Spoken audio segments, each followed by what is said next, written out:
following announcement has been paid for by the WZWA Network.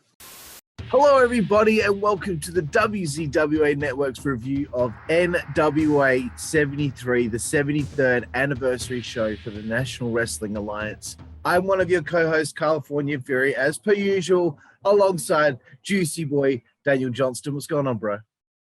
Not a lot. Finished up my day job earlier, and we watched the show last night. Obviously, anyone that's been following this channel, or my channel specifically, knows that I'm a big NWA fan. I've been following this product since the beginning. Big show for the NWA. NWA, of course, established in 1948. And for those newer fans that might not be so familiar with what NWA is, no, it's not an indie fed that used to co-promote with TNA in the Asylum. It was a conglomeration of promoters and promotions that pooled resources and worked together.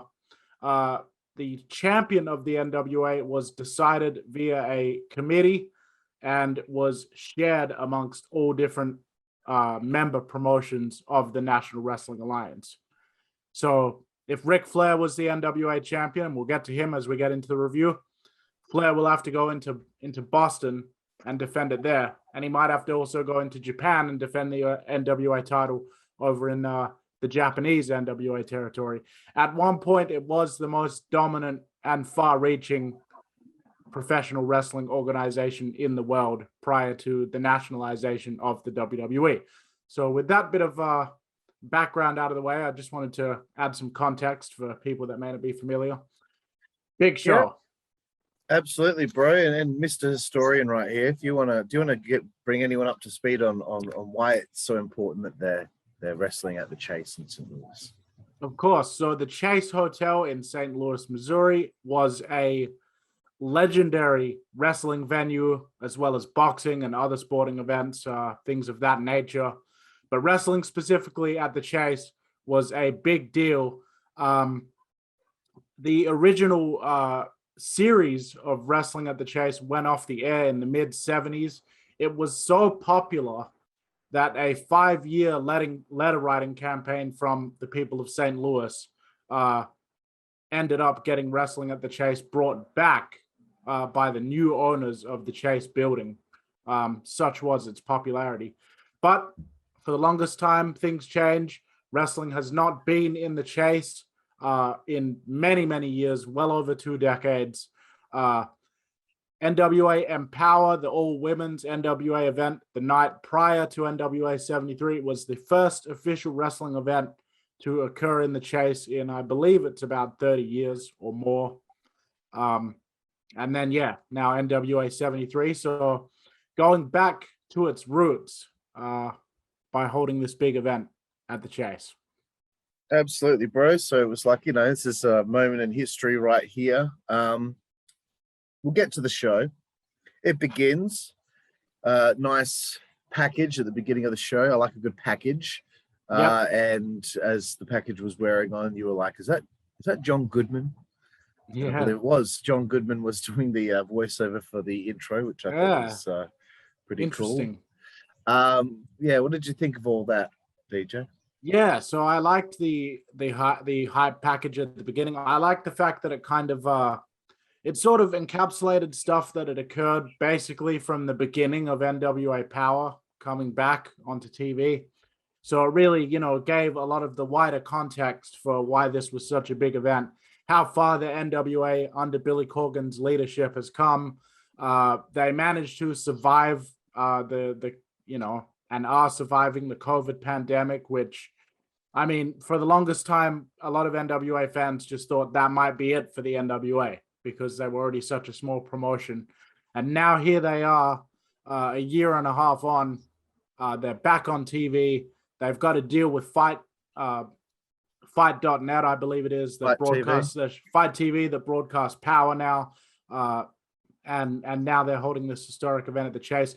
This highlight package at the beginning really it let the audience know all of that context and history, not only of the NWA itself, the wider legacy, but of this incarnation of the NWA and how it's been working hard to try to reestablish some prestige for the NWA brand.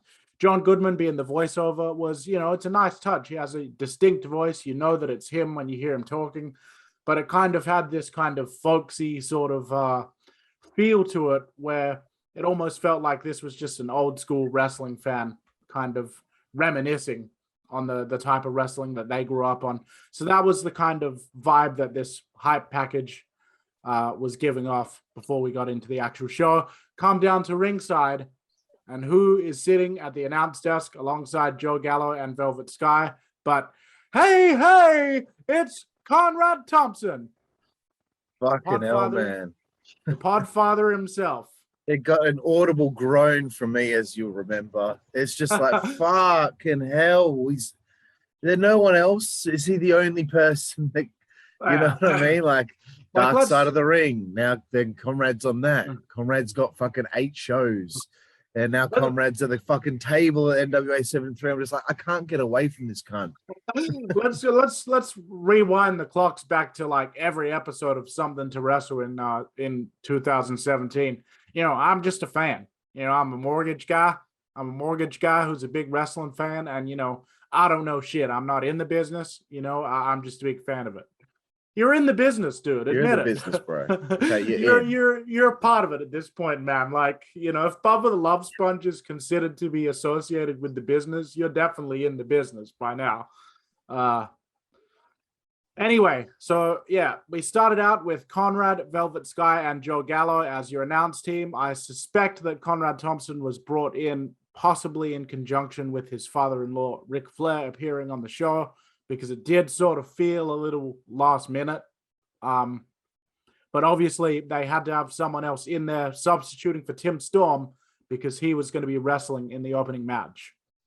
And that's it, bro. That's what we started off with. The Brawl in the Low. Tim Storm, Crimson, and Thomas Latimer. Yep. And this was fucking crazy. It was a crazy way to start the show. We didn't expect it to be like this. I wasn't really sure what a Brawl in the Low was until, I guess it's a hardcore match. It's like a street fighter, basically. Yeah. So, I mean, Crimson gets attacked before the match. He gets fucking... a different kind of version of the Death Valley driver onto a smaller ladder at ringside. The ladder's dented like fuck. He's taken backstage. Latimer fucking nails Tim Storm in the head with a steel chair. We get a first false finish of the match there, bro. What an exciting beginning for the match here. We were like, we couldn't believe what was taking place. The NWA has never been known for its like hardcore wrestling or its high spot wrestling, and what we got here was just a straight up hardcore match, slugfest to open this thing up. We opened the first wrestling show in the Chase, or one of the first wrestling events in the Chase for the NWA at their 73rd anniversary, with a Death Valley driver through a ladder to take out Crimson. I believe it was his tag team partner, his own tag partner, attacked him as he was coming out for this match, put him through the ladder with the Death Valley driver. He's gone. As you said, chair shot, first false finish. This match started off hot, and it started off that real sort of hardcore style, but as it went on, it just became, in its own right, a great wrestling match as well. It was the best of both worlds here. Yeah, man. I found it humorous that as we were watching it, your growing concern for Tim Storm kept on coming about. It's almost like you see like Tim as like a father figure, just because he's a friend of the show. We had him on the Insider's Edge podcast with you and me. Look, so you're constantly concerned about his well-being. Yeah, which really adds to this, ability as a fan to get immersed in the match. But yes, I am a great fan and admirer of Tim Storm. Had the absolute pleasure and privilege of interviewing him for the podcast. Great guy, our close personal best friend. He is a great guy, and I'm a big supporter. And yeah, it was like, because he is an older guy, 56, 57, that kind of age, 55, you do sort of think to yourself, God, like, I hope he's okay. Tim Storm took a huge chair shot to the head. As you said, that was the first false finish. This continued going back and forth. I really liked the way that this built. There was a lot of times where it was like either one of these guys could win the match. All right. But really, the big highlight of this match. So Thom Latimer knocks Tim Storm down at one point, goes to the outside, pulls out a giant ladder, which Joe Gallo had the nice touch on commentary of saying that Actually, I that's believe Storm pulled out the ladder and then was hit in the head with a trash can lid. Sorry, yes. Storm pulled out the ladder, and Joe Gallo made the very nice call that it was the ladder that they used to hang up the lighting rigs above the ring. I like the idea that they kind of gave a reason for the ladder being there. Like it's not just under the ring for no reason. He pulls out this giant ladder, sets it up in the middle of the aisle, and it's quite a narrow aisle as well. So the fans can literally, if they want to, push this ladder over in either direction, theoretically. And I'm thinking, what are they going to do? Eventually, a guardrail gets set up in front of the ladder across the two aisleway rails on either side. And Tim Storm gets set up on the guardrail. Thomas Latimer climbs this massive ladder, and I swear his head looked like it was hitting the lighting fixtures. This was a very, tall ladder and quite a low ceilinged venue for this kind of spot. But he climbs up there. My heart is skipping a beat at this moment in time. Beautiful senton helo flip off the top of the ladder, comes crashing down over Tim Storm, snaps the guardrail in half. Wow, incredible. And because the NWA isn't a product that does a lot of this stuff, it had all the more impact when they actually did something like this, because you never see it's like a big moment. This was a huge, that got an audible pop from both of us. At that point, Crimson returns to the match, comes back in to valiantly continue trying to win this match. I like the idea of Crimson running back out, but my only criticism of this match, and it's just really a nitpick, is that I'd have preferred to see Crimson stay backstage for about 5 minutes longer, let the crowd, take in what they just saw with the big spot off the ladder between Tim Storm and Thomas Latimer. Let that moment breathe. Let the drama build of both of those guys being down and, you don't know who's going to win. And then you have Crimson come limping back out. But it might have been a timing related thing. I don't know. They sent him back out basically immediately after that big spot. And so he's back in the match. Eventually, Tim Storm gets the victory. The crowd really loved this. It was a great moment. This match did not outstay its welcome. I think it probably went for about maybe 10, 12 minutes, somewhere around there. And I feel like it was the perfect length. This wasn't a 20-minute, classic pay-per-view match. It was just a nice, fast-paced, frenetic, I feel like I'm going on, but I've got a lot of positive stuff to say about this show. So it might be a little long-winded. Yeah, this was the perfect energy, the perfect tone, the perfect way to start off NWA 73. I'll try and be more condensed going forward, but yeah, I was really excited with this opening match. A right off the bat, A rating for this opening match. Lovely, bro, lovely. And you said perfect a few times there, and Tim won with a move called the Perfect Storm. So it was perfect. Great start to the show. And I want to give a shout out to the spot with the leather belts. I believe Crimson took off one of his belts, and then Tim Storm just pulled the referee's belt off his waist. I thought that was quite humorous. But yeah, fantastic opening match. And just one more little, I feel like I have to hop on it, bro. You know us. Okay, AEW. That's an example of when humor is done right.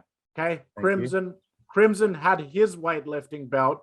So Tim Storm needed to grab a belt and chose to grab the referee's belt because the referee was the only one nearby wearing a belt that he could have access to. Okay? That is an example of where you can work some humor into a match. Thank you. Yeah. Still keeps things serious. Moving into the second match of the show. It's our first ladies contest. Mickie James takes on Kylie Ray. I don't really have a lot to say about it. It was, just like it was just a nice little match. It wasn't going to, steal the show or anything, but it's good to get Mickie on the show considering she didn't actually perform the previous day. And I thought the finish was good. It was just a good way to get Mickie out there. And of course, one thing I want to say is that afterward, when there was an attack after the match, I like that there was a hood and it wasn't just someone just coming out. It gave us like that excitement. Who could it be? Who could it be? And who was it, DJ? It ended up being Impact Wrestling Women's Champion Deonna Purrazzo. I believe she also holds a title in AAA as well. So she's quite the globetrotter. And quite a big star at the moment within the world of women's wrestling. So yeah, that was a good reveal, good moment there. Did you have any other thoughts on the matchup? Yeah, so I'd give this match a C. It was all right. I feel like a bastard saying this, but I was sort of hoping for a bit more of a showcase for Mickie James. I wanted to see her hit a bit more offensive stuff. I wanted to see her have a bit more of a moment to sort of shine. And I also think it would have been a better idea to put Mickie James in there with a definitive heel rather than another babyface like Kylie Ray.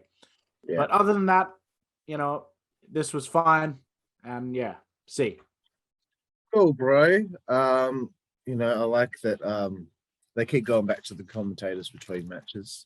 Yep. I think at this point, I think it's this match. Conrad might have disappeared after this match and Tim has come back. We get a little plug for Bush, which looks like a nice beer. I've never had Bush beer before, DJ. No, when we review AEW, we always talk about, the food like Popeyes and all the different fast food outlets they have over there. I wanted to talk about the beer. That looked nice, refreshing. It looked like a crisp drop, didn't it? Yep. Very nice. Nice, very nice. Moving into the next contest, it's a 6-man tag team matchup. Tyrus, Jordan Clearwater, and Sion, who was previously known as the Masked Man, taking on the Mystery Man, taking on the Pope and the End. I didn't write many notes. You know what it was, bro? I was just enjoying the show, and enjoying watching wrestling with a nice pace to it, and it not being over the top with high spots and pre-planned spots. So I'm not sitting there writing notes here and there because they're not doing anything that's making me feel the need to they could have done this, they could have done that. So this is just a solid little 6-man tag. They're obviously trying to get over this story going on at the moment with Sion and Tyrus being, in charge of this group and taking all the glory, I suppose you could say. This is a difficult show to review, bro, because we actually haven't seen any of the TV leading up to this. And one note that I did have was that it would have been nice. I know we got it for the main event, but it would be nice if there was just short little packages just to bring us up to speed on why this match is taking place. Yeah. For every match that was on the show, that essentially had any sort of build to it. Not every match needs a promo video beforehand, but I just thought that might be nice for fans like that like us that are kind of giving this a shot for the first time, an NWA pay-per-view in 2021. Did you have any thoughts on this matchup here, bro? The only other thing I wrote was that when Black G's came out for his interference, this was kind of the first sign in the show where the cutting from camera to camera to camera was clearly a problem, I feel, because we didn't get a real close-up of him or anything like that. It was kind of we were seeing the full, full-size ring there, not getting a close-up with him as he was making that attack. And I guess I found the finish to be a little bit odd, but at the same time, I guess it was to further the story. What did you think? Yeah, look, I agree with you. I think this was a solid little 6-man. It kind of built a little bit. It built up, quite nicely. I thought everyone in this match had their moment where they looked good. I want to make a particular shout out to Odinson, one half of the End.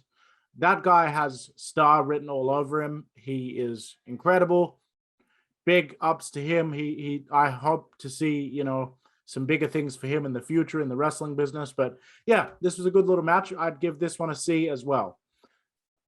Excellent. And, good to see guys like Tyrus and the Pope, being utilized in a Pope position. He looks tremendous. Doesn't look like he's aged at all. He's God.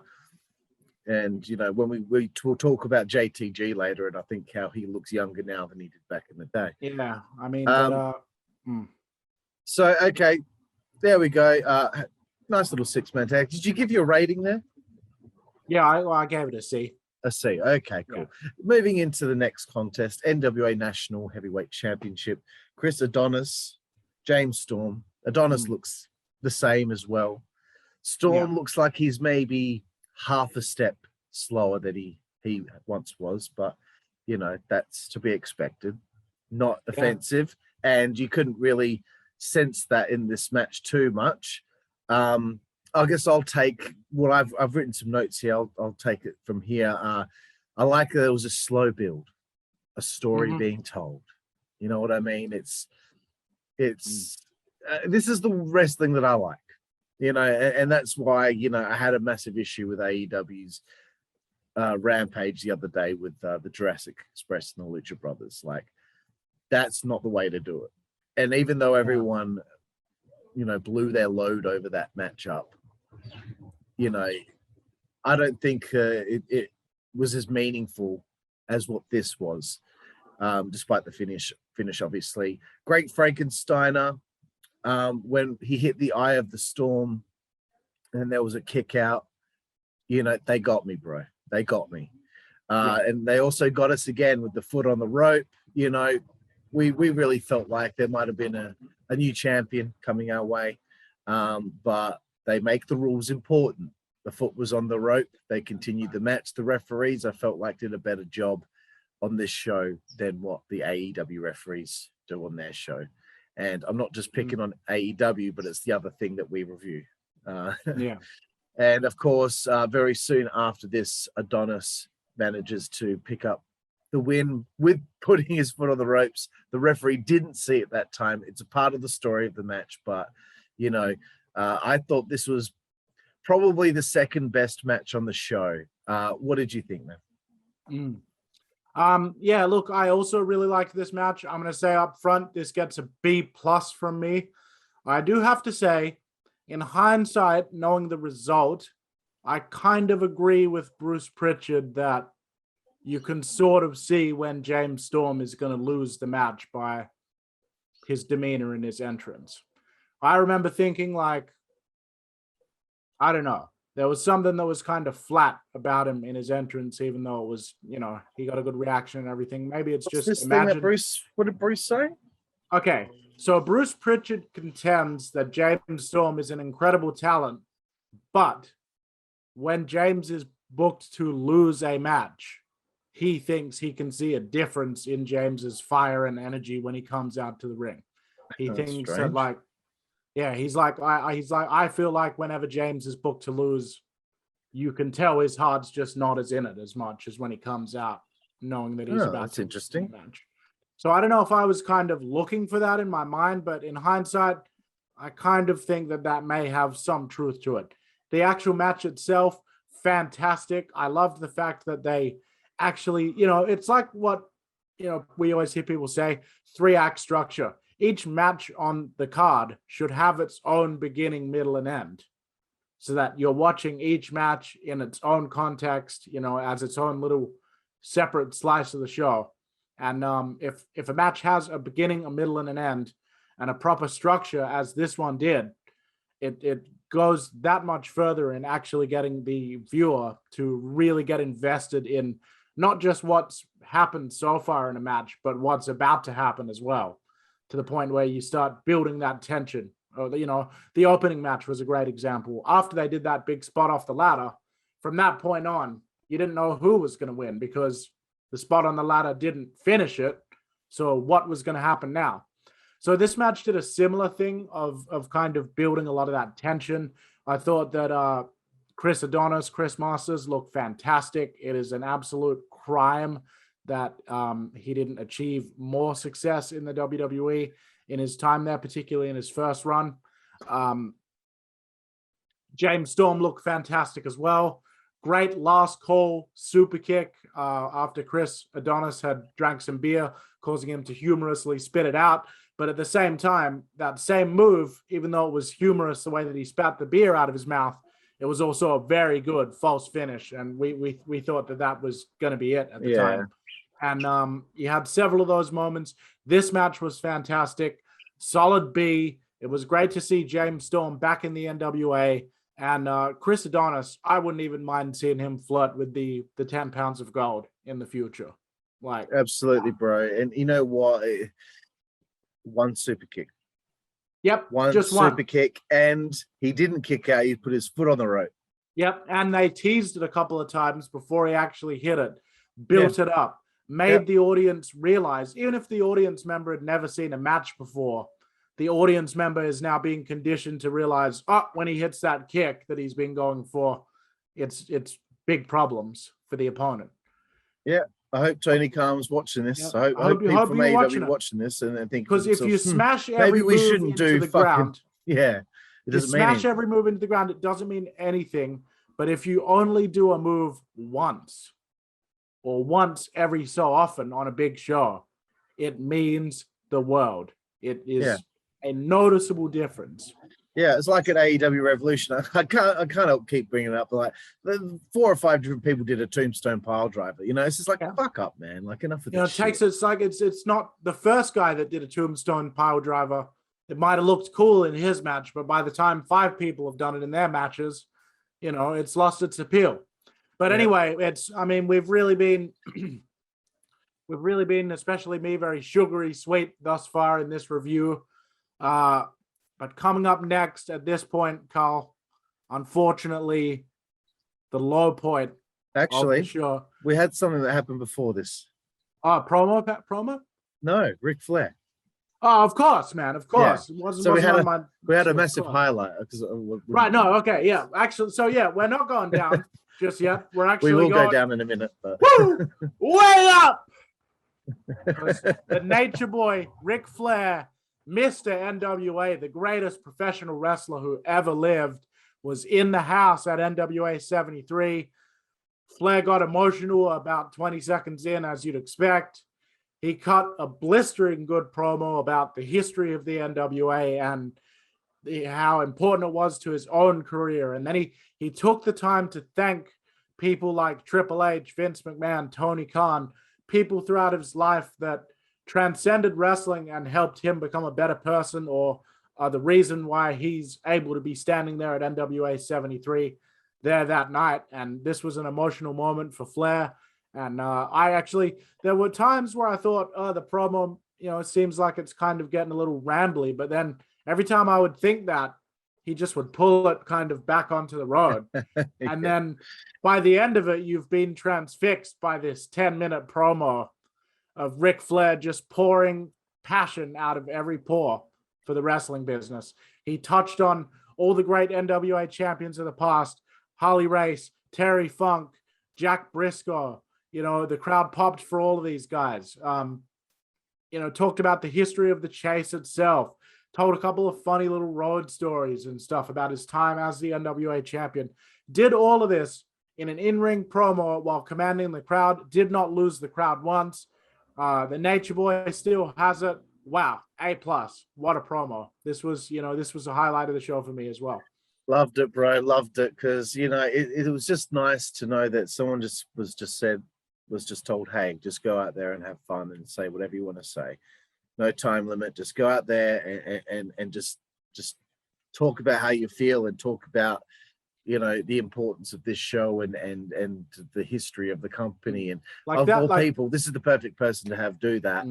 And, I was loving every minute of it. I especially loved when, he talked about, getting in the ring with Aldis and takes off the jacket. Yeah, that was a like great he's like moment. he's ready for another one.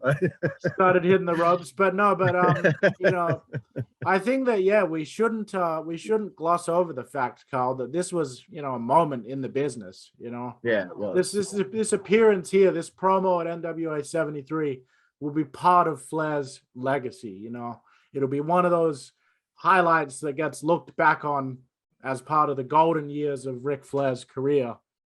And so yeah, for that reason, it did feel like, you know, this is kind of a special moment. It's fun, it's lighthearted, it's Ric Flair having fun, but all the same, it does kind of feel like there was some importance to it as well. Yeah. Okay. We've talked about Flair. Let's get to the low light of the show, DJ. Oh, A 13-man battle royal. Winner gets a national championship match. Everything so far in the show has been fantastic. We've been loving the show. absolutely. So it's this is painfully like obvious of a sore spot in the show. And I would say pretty much 100% of people that would see this battle royal would definitely be like, oh, you know, this is a big change in pace for the show. All these great matches that have been taking place, all these great stories taking place in this battle royal, felt like there was no real story taking place. It was so flat. And I just want to go over some issues that were taking place throughout the match. And you had kind of touched on perhaps they just hired a local production company, maybe. Just speculating though, to shoot this show, because there were so many times in this battle royal where people had just been hit to be eliminated, and then the camera changed angle and you didn't get to see the elimination, or someone got eliminated on the other side of the ring and you didn't get that shot of them hitting the fucking deck. Mm-hmm. Now, massive problems with the camera work in this match, and it ended up being prevalent in the next matchup as well, which we'll get to. But I don't know what's going on there. I don't know if they've got a production truck out the back that's I know telling that when people what to do. when they do the show in Atlanta, the studio show Power, I know that there's a crew, like a dedicated crew that lives in Atlanta, that it's always the same crew that does it, and then they bring people in as needed to like Plus assist. They'll edit that in post, won't they? This is a live pay-per-view, so this is a live broadcast. So yeah, anyway, I'll let you continue on with your thoughts of the match. Yeah, it just that was like the one thing that was really annoying me a lot, was the eliminations just not being caught on camera properly, and the pacing of this match was so slow. This battle royal didn't need to go as long as it did. I'm just gonna check Wikipedia here for a second. I want to see if there's a time length on this one. Yeah, there should be. They normally put this fucking battle royal went 20 minutes and 8 seconds. It was the longest match on the show. Yeah. It was longer than the fucking main event, dude. Wow, even though the main event that only officially began when they finally got back in the ring. So that one was probably technically longer. But 20 minutes for a fucking 13-man battle royal. It did not need to go that long. It needed to go 10 at most, I reckon. Max. Yeah, I'd have been putting it down to more like 7, 8. You know, 7 or 8 minutes. You have this big boy Josias, formerly Judas Messias from Impact, with Father James Mitchell at ringside. So like that was cool. That got a pop for me to see him coming out. I'm not going to mention everybody's names that was in this battle royal because I can't really remember all of them. But all right, I've got him here, so I can quickly run through them because I feel like it's worth mentioning. So and I'm going to try not to take away from any of Carl's thoughts coming up here, but in this match, you had a number of people that I think people were interested in seeing. You know, you had this Judas, who's the former Judas Messias. A lot of people really didn't recognize him at first without his lucha mask, but he's still an impressive talent to have in there. Then you had JTG. You had Matthew Mims, who was another standout for me in this match. And then you also had guys like Sal Renaro, Jeremiah Plunkett, Luke Hawks, Rush Freeman, Captain Yuma, Jaden the Heartthrob. And I think who else? Marche Rocket and Slice Boogie. were also in Ice this. Boogie, yeah. And okay, Great name. so yeah, continue on. Yes, okay. So you got what is it? Is it Judias or is it Jusias? Shit. It's Judias. It's Judias. Okay, you got a big boy like that in there. There's a couple other ones in there. I would have dumped a couple of these smaller guys a little. Get him over at the beginning of the battle royal. Have him dump a few people out before he starts to have a bit more of a showdown with some of the bigger name talent like JTG and the other big boy that was in there. I can't remember all their names, but I felt like it was just plodding along so slowly. And I've written something here for Sal's elimination. I don't know what I'm talking about there. What happened? Did something happen with his elimination? So I think that was one of the eliminations that we actually really liked. But there were a couple of eliminations towards the end of this where they actually got quite creative with kind of teasing whether someone was going to get thrown out and stuff like that. So yeah, I'm kind of blanking on the exact specifics as well, but I remember that we were complaining the whole fucking time, man. We're like, my God, I remember feeling tired whilst watching it. I was like, man, this is making me feel sleepy. It felt like it went for 45 minutes. It really went on for too long. And considering there were only 12 people in it, I don't know how 4 out of those 12 still managed to be absolute nobodies. This is a problem that seems to be pervasive throughout professional wrestling, perhaps with the exception of WWE. Again, we have a situation where there are several people in this match. Let me point them out. Captain Yuma, Jaden the Heartthrob, and Jamie Stanley, who really had no business being in the match. They clearly weren't really ready to sort of be on a show like this.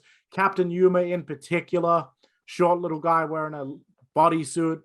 He looked completely lost. You could see him literally walking around the ring, going up to different people and trying to either get involved or ask them what the fuck's going on. And that went on for a good 2 minutes in the match at one point. He looked totally lost. The long running time of this match, the inexperience of some of the wrestlers, the production issues sort of missing some of the stuff that was really well done. Actually, I'll touch on the ending first. It ends up coming down to JTG and Matthew Mims, I believe.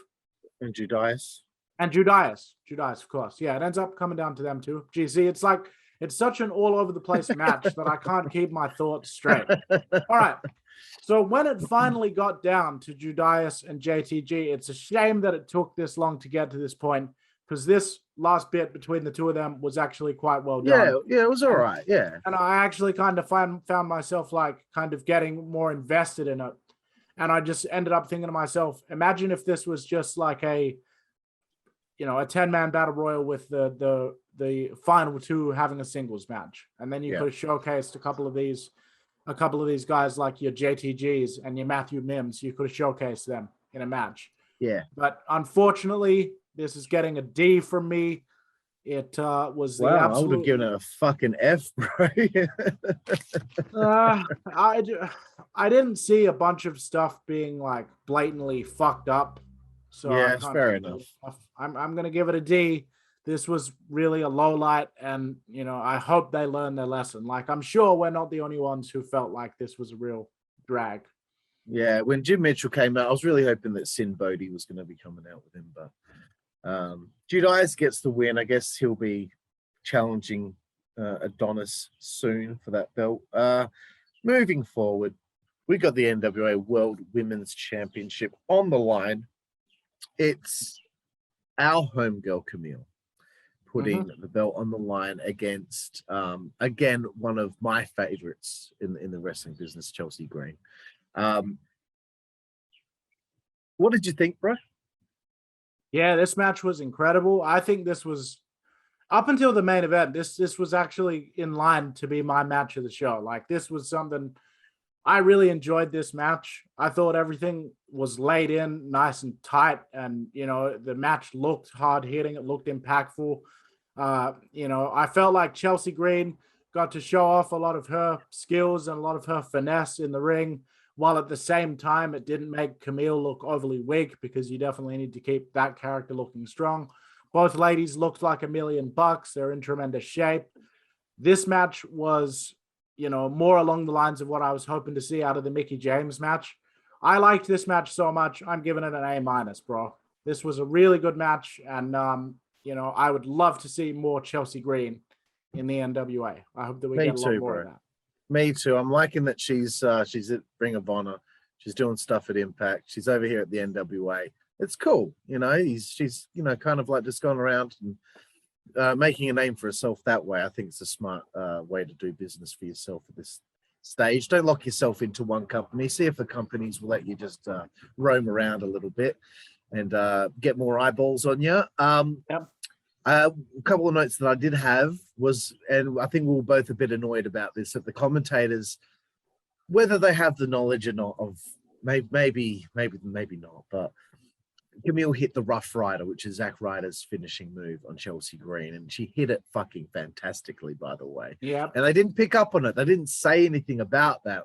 And you could see that Kamille was looking for the camera after hitting it to show that she knew what she was doing right there. And they didn't mention it. A deliberate storytelling beat that the commentators, surprisingly, because the commentators are pretty good, but they definitely miss this story beat here. Yeah, and I don't expect Tim Storm to know the name of Zack Ryder's finisher in WWE, but I would expect what's our lead commentator's name? Joe Gallo. Yeah, I would expect him to at least be up to speed on certain. I mean, things, he should know. He should know. He should know, and I'm not knocking him. He's really good at his job. Yeah, I like him as well. Yeah. And again, with the camera angles, there was the first spear that Kamille, I think the only spear she hit on Chelsea Green in the match. The camera was like way too close on the side of the ring there, and you barely even saw it. It was just like, yeah. So like that was one thing that annoyed me, but I really like the finish, working on that wrist. And you did mention after the match that you felt like the championship looked like a toy. The women's title. I did later find out that it actually was the Mildred Burke's actual title belt, right. Which Billy Corgan acquired from Ms. Burke's granddaughter. So now, amazing. My opinion is officially switched around 180 because you can't expect a belt from the 40s to like look the same as ones that you'd have today, but knowing that it has that prestige to it completely elevates it in my eyes. Yeah, absolutely, bro. So yeah, it's amazing that they're able to get that piece of history back, and I feel like Mildred Burke doesn't get mentioned enough because the WWE Hall of Fame, they just like slid her into the legacy wing, of course. Yeah, it was like one of the greatest female talents ever. Like in the history of the business. Like, I don't mind people like Ricardozan being put into the legacy wing because, like, how are you gonna get like his great grandson to come and accept the award for him? There's hardly any footage of him out there. Yeah, but if you have like Luna and Vachon get thrown into the fucking legacy wing, come on, man. You can give David Heath a fucking call and get him to accept the award for it. You don't need to keep I thought she was in. She is, but only in the legacy wing, bro. They didn't actually do a full thing for her. Because you know what they're trying to do? They're trying to avoid showing how many wrestlers have died over the years. Yeah. It's typical. Anyway, away from WWE and whinging about them. Yes, as I mentioned earlier, more hype packages before matches, just to bring people up to speed. I would have liked to have seen some footage of Chelsea Green winning that whatever it was the day before it, Empower and all that. But we'll get to the NWA World Tag Team title match now. It's Aron Stevens and Kratos against La Rebelion, Bestia 666 and Mecha Wolf 450. This was fucking fantastic. Dude, this was another home run for me as well, man. This was great. Yeah. And all I've got written down is what a fucking finish. That what is it, like a doomsday device into a fucking backstabber off the top rope? Yeah, so it's the victim is hoisted up on the tag partner's shoulders, And then the legal tag partner dives from the top rope, executes a backcracker, pulling the victim down off his tag partner's shoulders into a backcracker. Very impactful move. Hell of a finish. Any you other want to go thoughts on the first? match, bro? No, you take it. Oh, okay, I'll go. I've got much to say. Yeah, I thought this match was, another incredible match. B+. I was pleasantly surprised to see that La Rebellion actually won the match. I expected to see a tag team title retention on this show from Aron Stevens and Kratos. So that was like a pleasant surprise because it's not going to hurt Aron Stevens and Kratos to lose the belts, especially Aron Stevens. He's fine without a belt. He's just a great talent in and of his own right. This match was incredible. Again, they didn't overdo it with the high spots, even though these were a couple of Mexican wrestlers who did the lucha libre See the style. difference? Yeah. See the fucking difference, bro. You compare them to the Lucha Brothers. Yeah. These guys know how to work that style whilst also not going over the top with shit. They did 2 dives in this match. Both of them were set up via storytelling. So the person that received the dives on the outside was standing in that position for a reason. They didn't just stand there and wait for the dives. Actually, there was one instance where they did do that, and that was when La Rebellion set up I think Bestia 666 climbed on Mecha Wolf's shoulders and stood on Mecha Wolf's shoulders and then moonsaulted off of him. I did it off the top rope. Onto Kratos on the outside. And Kratos looked a little foolish standing there, waiting for that just a fraction too long. But other than that, you didn't see any of those kind of issues in this match. This was a great little tag match. High impact. Got me pumped before the main event. B+. Yeah, I really don't have much to add to it. Mm-hmm. It was a great tag team contest. New champs. And of course, it was lovely seeing Conan making an appearance on the show. Gets on the mic afterward, hypes shit up. He's pumped up about what's going on in the wrestling business right now. Yeah, let's get to one little niggling issue that you might have had throughout this show, DJ, before we get to the main event. Mm-hmm. There's a guy in the front row on the side of the hard cam with a busted open radio sign, and at the end of every fucking match he popped it up in the air.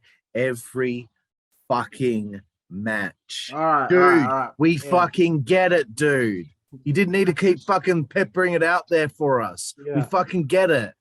It's not funny. It's not funny. It's annoying. I'm smiling at it now, but it actually did infuriate me watching the show. Okay, there are a couple of people in the audience with these giant card cutouts of one of the hosts of Busted Open Radio. I don't know. I think his name's Dave LaGreca. Who gives a shit? I'm not there to fucking see that guy. There's one guy that had one that was sitting right in front of the hard cam, and every single opportunity that he had, he kept on sticking the damn sign up in the hard cam shot. You're trying to get a nice hard cam shot of your champion standing there looking all glorious and magnificent. You got this idiot sticking up the fucking Busted Open host. He's probably a really nice guy, but it's stupid, man. It's annoying. I don't want to see like some radio co-host fucking head in every single fucking hardcam shot. They rely on the hardcam shot a lot. They're a small production. They're not a big crew with like a huge truck like WWE. Yeah, they're going to need them hardcam shots. Like they probably should have sent someone out there to say, "Hey, bro, you've done it a couple times now. Is it all right if you stop putting the sign up?" Because, let me look. No, I'm sure that the guy that did this is a nice guy. Let me say this: if anything, I'm less inclined to watch Busted Open Radio right now. I'm less interested in it. You've now turned me the other way. I'm deliberately not going to check it out now. Fucking hell. Anyway, great hype package for the main event, bro. This is what you need to really build to a main event championship match. It's the NWA World's Heavyweight Champion, Nick Aldis, putting the belt that he's held for 1,004 days, taking on the one and only Trevor Murdoch of all people. Mm-hmm. This is something I never would have thought I'd see, considering the way Trevor Murdoch was utilized in WWE many years ago. Hasn't done anything on a global or national level on television for quite some time. Maybe he had a little bit of a little thing here in TNA, which didn't last very long, which he spoke about in interviews. And to see like guys like him, like JTG, like Chris Adonis, like James Storm, Mr. Anderson, a whole bunch of these, you know, Tyrus, the Pope, seeing them get like, I guess like not a lifeline, but like an opportunity still to show that they're still working hard. They're still out there. It's just a major promotion has not picked them back up yet. So they're turning NWA slowly into a major player, though. You that's know what I'm hoping for, bro. Because I really enjoyed this show, and this main event was, in my opinion, the best match on the show. What a great start with the brawl through the crowd, taking it back to the ring. They go back and forth, back and forth, back and forth, and it's just like it really is a throwback to like those old NWA World Heavyweight Championship matches where it's, you know, they're both fucking putting it all on the line, and you can feel the emotion and the story building as the match goes on and on and on. And this whole time, you and I were thinking Aldis is probably going. He's going over. I think Trevor's been thinking about retiring for a while. You know, this is probably his last outing. DJ, I've taken that first bit of the match. You just tell me how you felt for the rest of it. Yeah, wow. So obviously the story going into this match was that Trevor Murdoch, in order to get this title shot, because he's already lost to Aldis once before, I believe it was a couple of years ago, he had to put his career on the line in order to get this title shot. Because Nick Aldis has been such a dominant champion, and because Trevor Murdoch had been rumored to be nearing retirement prior to signing with the NWA, and, you know, discussions about his retirement have been something that, you know, I think that he's had those conversations in the last couple of years or so. I really thought that there was no way that Nick Aldis was losing the belt here. I'm pleasantly surprised that I was wrong. Like, this was like such a big moment. Trevor Murdoch in the highlight package beforehand, it really showed that, you know, he's a family man. This is how he makes his living. He's never had an opportunity to win a world title at all, let alone the NWA world title, which was, of course, made famous by his mentor and trainer, Harley Race. So, yeah, as you said, by the time the match gets back in the ring, it's going back and forth. We're really hooked. Both guys kind of, I like to put it this way, they did kind of a medley of NWA world title match greatest hits within the match, you know. We saw a figure four leg lock. We saw a spinning toe hold. We saw like a big superplex off the top. We saw a nice crisp tight pile driver that got a great 2 count. We saw him with the what do you call it? The abdominal stretch whilst grabbing the rope. That's the right. Third time, referee kicks the arm, hip toss. What a spot! So look, man, we're already getting ahead of ourselves. So even before the match begun, they had their head referee, formerly of WWE, Robert King, actually spoke on the microphone to the wrestlers before the match, kind of said his own little spiel about I want a good, clean fight, match and how he wants a good, clean fight.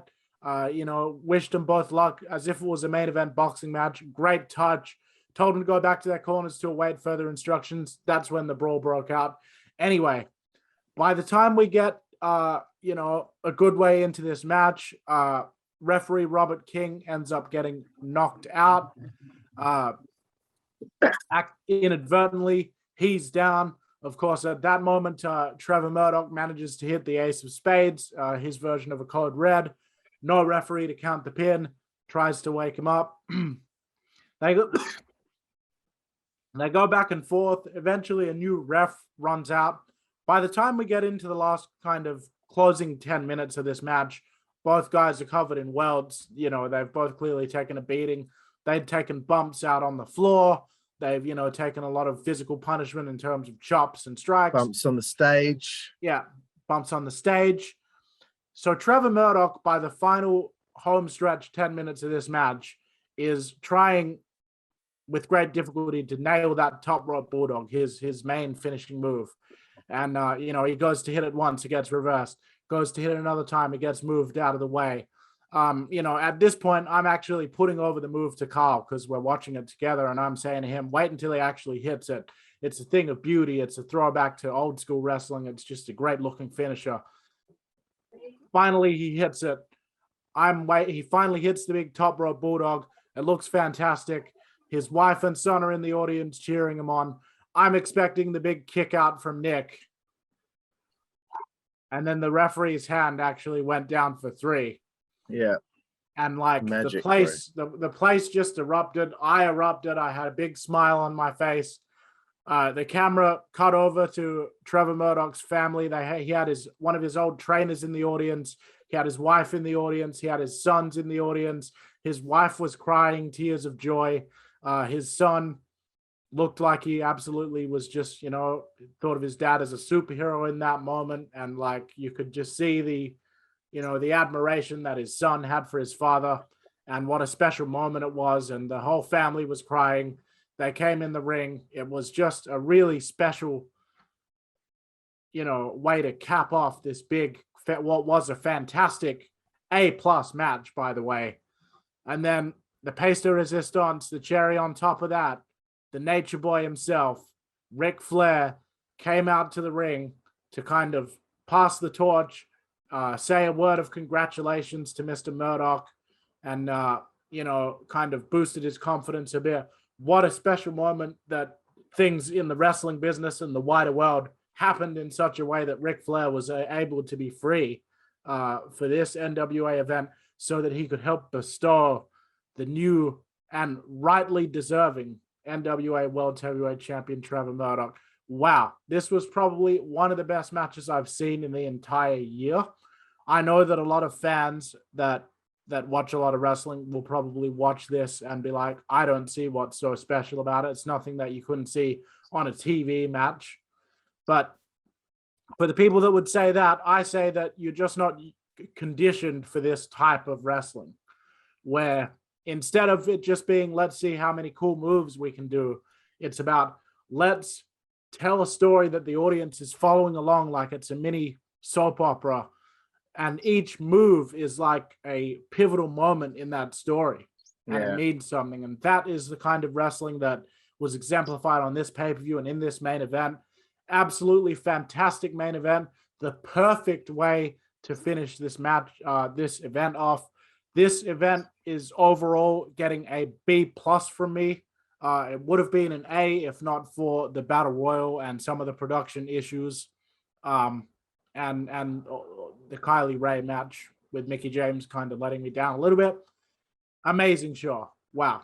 Yeah, this main event was better than Omega, Huck, and Orange Cassidy. That's right. It was. This was better than 100%. This was better than that.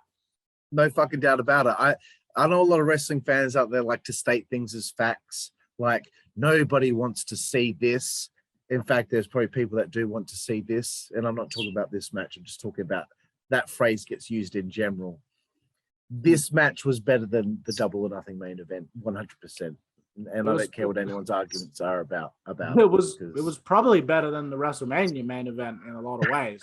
Like it didn't have the pomp and circumstance of either of those shows because it didn't have that kind of a budget. But I mean, my God, this was pure wrestling. This was drama. Like, drama was built throughout the match.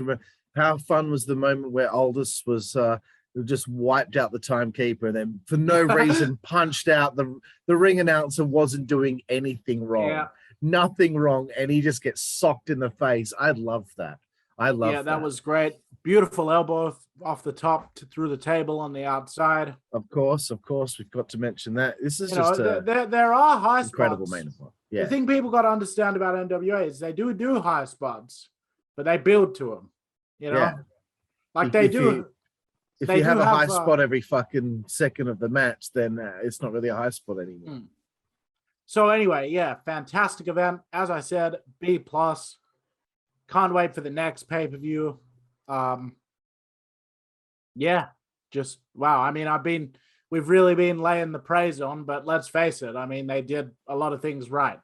Like, Yeah, I'll give it about an 8.5 out of 10. Yes. Oh, that's right. We do a number for the overall show. I'd say an 8.5.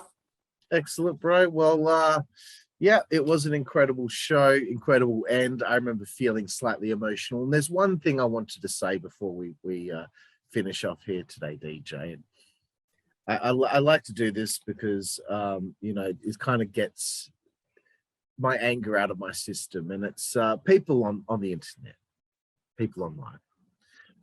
I went on wrestlinginc.com to look at the news report about there being a new world's heavyweight champion and it being Trevor Murdoch. And it's that typical toxic pig skid mark comment on Trevor Murdoch.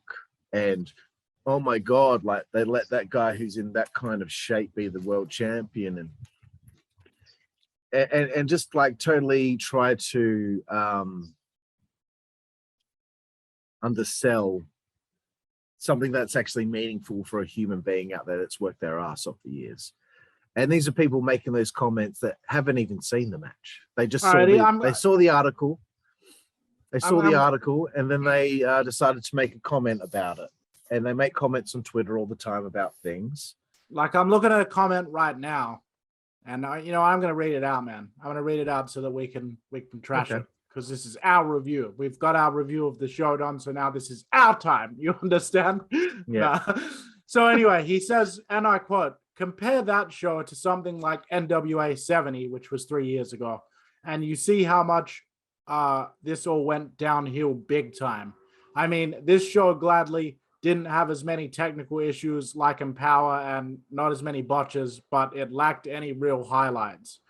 Velvet is terrible on commentary, but more bearable than she was on Empower. Kyle Davis is the worst ring announcer in the history of ring announcers. I guess he hasn't met fucking Josh Matthews. The card was terrible, but surprisingly resulted in a few good matches anyway. And then, we had the world title change. After Nick Aldis's historic run, we got Trevor Murdoch, ... in 2021, ... as world heavyweight champion, ... in the main event of their biggest pay-per-view of the year. After what has felt like the 348th try that he managed to get the belt. It was the third try, but in a region that he never should have even been a part of in the first place. Let's be honest, since the pandemic break, the NWA can't produce a good pay-per-view, even if their life depended on it, which it probably does right now. And now with the world title, the only thing that still had any prestige, thanks to Aldis, went to a washed-up mid-carder. Okay, like whoever made that comment, you're a fucking dumb cunt. You're a piece of shit. You don't understand how fucking wrestling works. You don't understand how hard someone can work. And just because you've got it in your mind that someone's a mid-carder for life doesn't mean that they have to be locked into that just because that's what you saw in WWE and that's how you saw them be utilized. Some people are only as good as the material given to them. So if he's going to be seen as a mid-carder just because of what you've seen in WWE, then you're just a fucking dumb cunt. Yeah, you clearly if you just watch the fucking match. If you watch the match, maybe he's not in the best shape. Maybe Aldis is in way better looking shape, but the guy didn't get blown up. The guy had a fucking awesome match. So fuck you, you fucking little arrogant cunt. Fuck you. Yeah. And I just want to say in response to that, sir, go fuck yourself. Took a little thing off my homegirl Britt Baker there, who I'm sure you're probably a fan of. But you know what? She'd probably appreciate a show like this because she's a good wrestler. You don't know shit about wrestling. Go fuck yourself. Yeah, go fuck yourself. People go in comment sections and talk about things like it's a fact and it's their opinion. This show wasn't any good. Fuck off, cunt. Like, what? Did you even fucking watch the show? Yeah. What a fucking asshole, man. See, it's these pig skid marks, bro. Toxic pig skid marks is what I call them. Yeah. Absolute ridiculous bullshit. It's like you don't have to like the show, but why even comment when you're clearly not even, you're deliberately ignoring the context of the show. Like you're deliberately ignoring the type of product that it is in favor of comparing it to a completely different product. It's Ridiculous. just like, yeah, man, they have to discredit people. They have to make people have to talk down about people to make themselves feel better about the fact that they're not doing anything with their life except fucking sitting on the internet with their angry little head fucking typing in comment sections. Fuck you. Anyway, DJ. I just wanted to bring that up, but that was fun to really tear someone apart for their fucking. Yeah, that was. dumbass Well, comment. it's ridiculous, man. You know, it's fucking ridiculous. Fuck me, Dad. Anyway, DJ, thank you very much for your time here today. Again, please plug everything. Yeah, so I'm on Twitch, Twitter, YouTube, and Facebook. And you can find me at all of those places by typing in Juicy Boy. JOOSEYBOY. That's Juicy Boy. And of course, you can always catch me by following along with the action at the WZWA Network. Thank you. Yeah, and you can find me on Twitter at Karlifornia WZWA. That's KARLIFORNIA WZWA. I kind of feel like when we do this, it's like that's JARRET. Exactly. It's become a little routine now. Like. That's it. We've got to spell it out. And also, you're watching on YouTube right now. So if you haven't subscribed, please click the subscribe button. Please like this video and also find us on Twitch TV. Give us a follow. WZWA Network. You can find us on Facebook, Instagram, TikTok, Twitter. Find us all on that shit and keep up to date. We do reviews of AEW. We're going to be now doing reviews of the NWA pay-per-views. And of course, we always review the WWE big pay-per-views as well. So again, we might even have a certain other type of promotion that's going to be in line for a review soon. You know what I'm saying? Like possible. It's possible. So, we'll see what happens, eh? So tune in. You know what I'm saying? Tune in. Yep. So thank you, Juicy Boy. You're welcome. And thank you, everyone out there, for watching us review NWA 73 here on the WZWA Network. And we will see you down the road. Thank you.